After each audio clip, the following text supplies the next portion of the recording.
How do people who say they believe in civil liberties suddenly think it's okay for the government to prosecute its political opponents and silence them? And it's an impulse that's hardwired in us from the 20,000 generations we spent wandering the African savannah in tiny little groups that were warring each other, where there was always a male leader, where the women were traded as chattels because you couldn't marry your sisters. So you knew from the beginning she was going to be a trade good, and you were going to trade her for somebody else. So she had no power.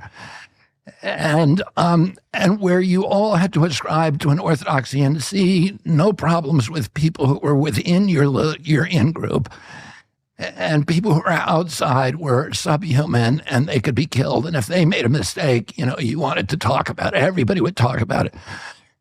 We're all hardwired that way because that's where our wiring comes from.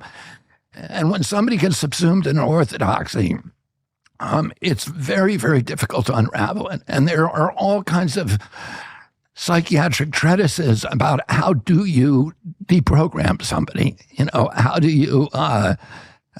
you talk somebody out of an orthodoxy? And the little that I know about it is that if you challenge them directly, you challenge their belief, it pours concrete on it, and it makes them less able to move off that, or they get very defensive. And that, the way to approach them, there are ways to approach them. There's deprogramming protocols, and they usually include a lot of Socratic method of asking them questions about their belief.